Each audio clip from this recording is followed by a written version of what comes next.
क्या साधना में वेश धारण करना आवश्यक है? ये वेश आचार्य परंपरा से होता है। ये जरूरी नहीं कि वेश धारण करे तभी परम पद मिलेगा, और ये जरूरी नहीं कि वेश धारण कर लिया तो परम पद मिलेगा। अगर वेश धारण करके भजन नहीं हो रहा, मनमानी आचरण हो रहे हैं, तो नरक मिलेगा। और वेश धारण नहीं किए, बहुत सही साधना कर रहा, तो उसे भगवत प्राप्ति होगी। वेश का विशेष महत्व नहीं है, महत्व भजन का है। भीतर अगर आपके भजन चल रहा है, बाहरी वेश कैसा भी हो, तो आपको भगवत प्राप्ति होगी। बाहरी वेश साधु का, भीतर संसार का चिंतन, मान प्रतिष्ठा, रुपया पैसा, तो फिर भगवत प्राप्ति नहीं, नरक की प्राप्ति होगी।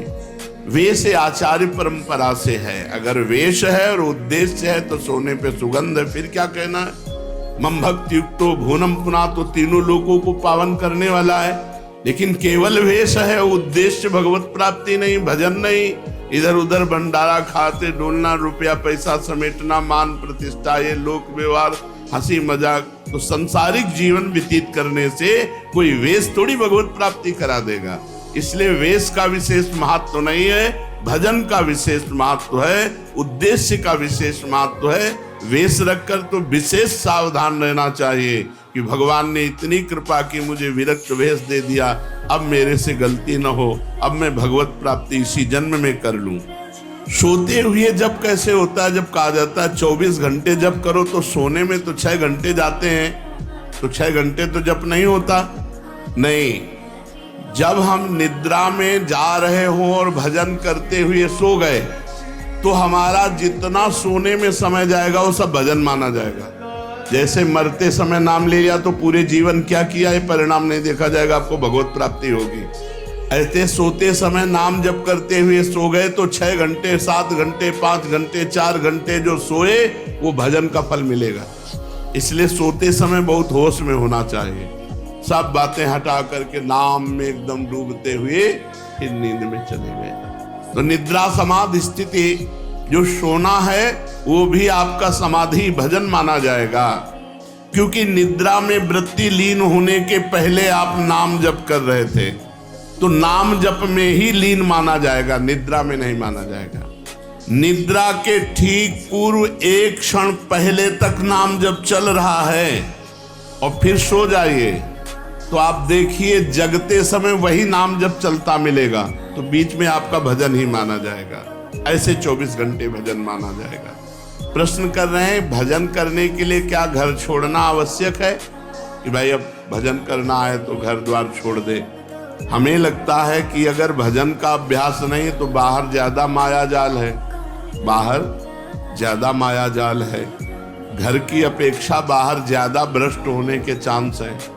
कहीं तो कमरा लोगे, कहीं व्यवस्था, तो रुपया कैसे मिले? तो धनी पुरुषों का संग करो, फिर बेविचार और नाना प्रकार की गलतियां और नाना प्रकार के दोष हो जाते हैं। घर में अपनी कमाई का खा के दूसरों का उपकार करते हुए जो भजन करता है बहुत जल्दी सिद्ध हो जाता है। जो विरक्त है, भगवान की विशेष कृपा हो गई है और वो साधु समुदाय में रहे, आकाश वृत्ति या मधुकरी वृत्ति से जीवन यापन करे, खूब भजन कर सिद्ध हो। जो मेहनत करके कमाया है जिंदगी में, उसी अपनी कमाई के धर्म के टुकड़े खाओ और खूब नाम जप करो। अगर धाम आदि की यात्रा करो तो अपने पैसे से करो, 1 पैसे का किसी से सहयोग मत लो, 1 पैसे की वस्तु किसी से मत खाओ।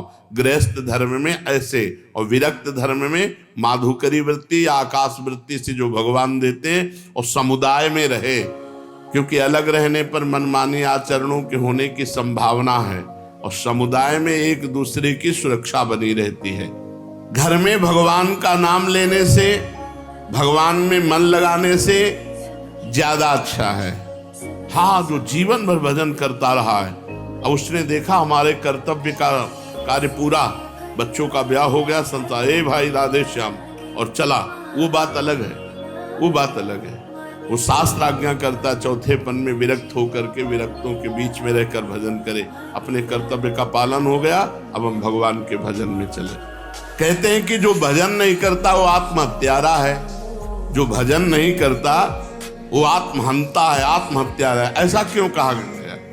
बोले भगवान ने कृपा करके मनुष्य जन्म दिया है, कृपा करके सुविधा दी है कि इस जन्म में प्रमाद से हटकर भजन करके मेरी प्राप्ति कर लो। और अगर आपने नहीं की तो ये अपराध बना और आप आत्महत्यारे कह जाओगे। जो न तरय भवसागर अस समाज नर पाए, स्वत निंदक मंदमति आत्महनन गति जाए। जैसे कई बार बताया है कि भारतीय सरकार किसी आदमी को विदेश भेजे और सारी सुविधा वहाँ घर मकान स्त्री पुत्र परिवार सब सुविधा दे और अपना सरकारी काम बता दे कि ये काम करना है। अब उसने सरकारी काम तो किया नहीं, सरकारी सुविधा का भोग करके बेटी बेटे को पढ़ाया, ब्याह किया, सब किया। और जब भारत लौटा तो उससे पूछा गया वो कार्य जिस कार्य के कारण आपको विदेश भेजा गया था, जिस कार्य के कारण आपको सुविधा दी गई थी, वो कार्य, बोले वो कार्य तो नहीं हुआ, तो वो दंडनीय अपराध होगा और उसे जेल मिलेगी, क्योंकि उसको उस कार्य के लिए सारी सुविधाएं दी गई थी। तो भगवान ने मृत्यु लोक में मनुष्य रूप में हमें भेजा भारत में, किस लिए? जाओ साधन धाम मोक्ष कर द्वारा, साधना करो और अपने जीवन को मुक्त अवस्था में लाओ, भगवत प्राप्ति कर लो। तो लड़का पत्नी परिवार सबका पालन पोषण किया, खूब सब कुछ किया, लेकिन प्रधान सरकारी कार्य भजन करके भगवत प्राप्ति ये नहीं किया तो आपको जो गति आत्महत्यारे की होती है वही दुर्गति आपकी होगी। हम आपसे और समझना चाहते हैं। कुछ ऐसा कहा जाता है कि अगर राम के साथ सीता की उपासना न करे और कृष्ण के साथ राधाजू की उपासना न करे तो नरकगामी होते हैं, ऐसा सुना है? नहीं, शास्त्रों में जो वर्णन है उसको समझना है। भगवान श्री राम या भगवान श्री कृष्ण का जब आप पूजन करते हैं तो उसी में शक्ति विराजमान है, वो अकेले कभी रह नहीं सकते। शक्तिमान शक्ति में ही विराजमान है, शक्ति शक्तिमान में ही विराजमान है, दोनों अभेद हैं। शक्ति और शक्तिमान कभी अलग हो ही नहीं सकते हैं।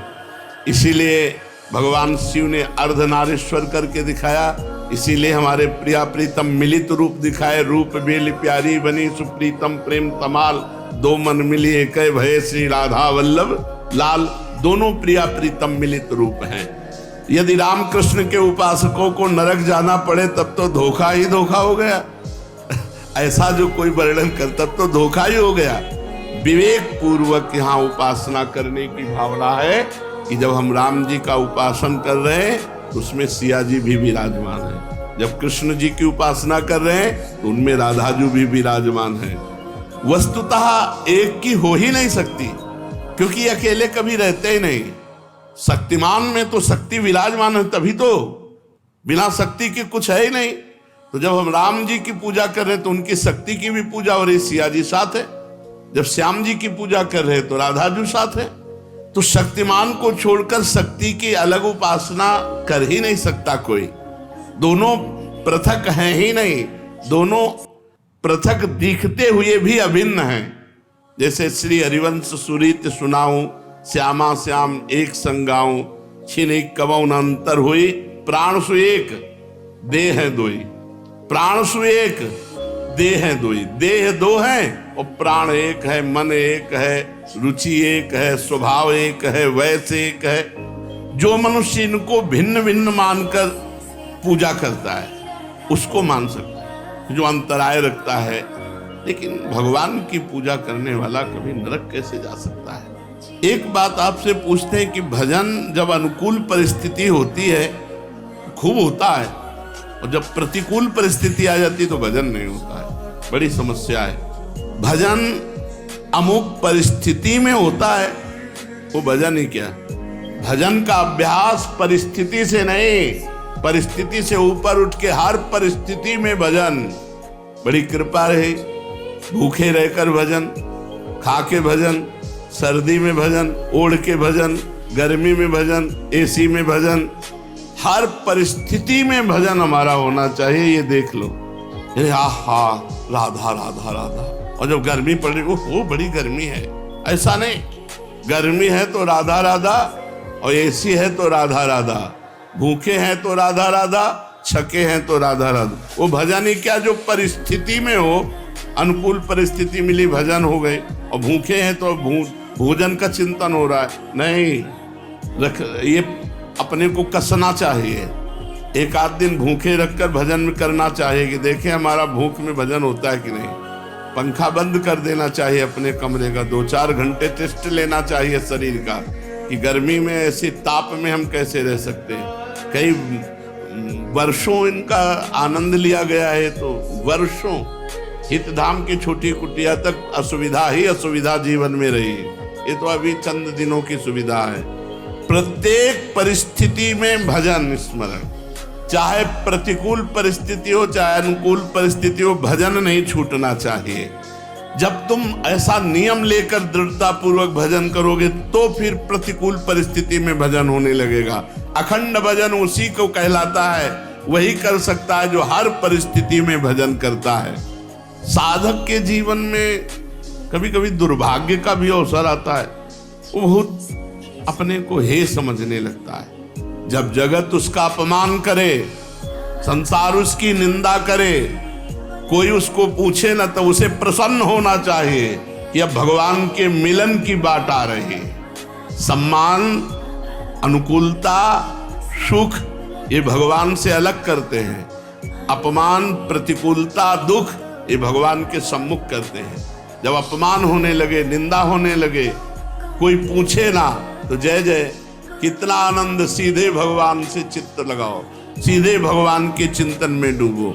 यथार्थ में उसका सौभाग्य अब उदय हुआ है, ये दुर्भाग्य नहीं है। जब जगत उच्च आसन पर बैठालता है और वाह वाह करता है और भेंट पूजा चढ़ाता है, इसे दुर्भाग्य समझना चाहिए। यह है अध्यात्म का उल्टा मार्ग। संसारिक यही चाहता है कि जाते ही सबसे ऊंचा आसन मिले और बड़ा माला पहनाया जाए, और यहाँ कह रहे हैं वो दुर्भाग्य है। सौभाग्य ये है कि जब कोई पूछे ना, उसे अब बड़ा भाग्य का विषय यही है, ये अब अनुभव करते हैं।